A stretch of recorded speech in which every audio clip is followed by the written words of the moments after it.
Welcome back Telugu movie reviews. 12A railway colony movie review. Hero Allari Naresh గారు ఈ మూవీతోనైనా hit కొట్టాడో ఈ రివ్యూలో చూద్దాం రండి.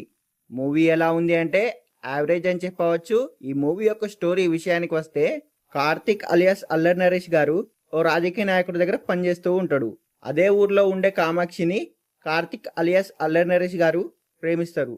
అయితే ఓ రోజు కామాక్షి అండ్ ఆమె తల్లి హత్య చేయబడతారు.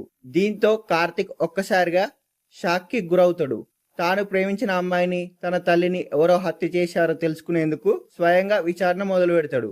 అయితే అతని విచారణలో కొన్ని ఊహించని విషయాలు బయటపడతాయి. అసలు కామాక్షిని చంపింది ఎవరు, కార్తిక్ తెలిసిన ఆ షాకింగ్ విషయాలేంటి తెలియాలంటే ఈ 12A రైల్వే కాలనీ మూవీ చూడాల్సిందే. ఈ మూవీకి నాని కాసరగడ్డ డైరెక్షన్ వహించారు.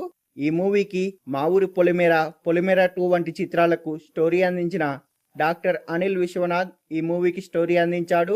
ఈ మూవీలో వైవా హర్ష, సాయి కుమార్, గెటప్ సీను ప్రధాన పాత్రలో నటించారు. అల్లరి నరేష్ గారి అద్భుతమైన నటన ఏ పాత్రలోనైనా ఇట్టే ఒదిగిపోగలడు. ఈ మూవీలో కూడా తన పాత్రకు పూర్తి న్యాయం చేశాడు అల్లరి నరేష్ గారు. చాలా రోజుల తర్వాత నరేష్ గారి నుంచి వచ్చిన ఓ డిఫరెంట్ జోనర్ మూవీ ఇది. ఈ మూవీలో హీరోయిన్ గా నటించిన కామాక్షి గారు మరోసారి తన మ్యాజిక్ చూపించింది.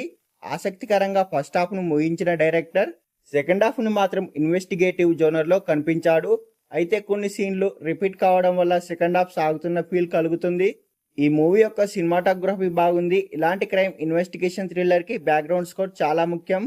హర్రర్ థ్రిల్లర్ సినిమాలు ఇష్టపడే వారికి మాత్రమే 12A రైల్వే కాలనీ నచ్చుతుంది. ఓసారి చూడవచ్చు. ఓటీటీకి వచ్చిన రోజు చూసేయండి.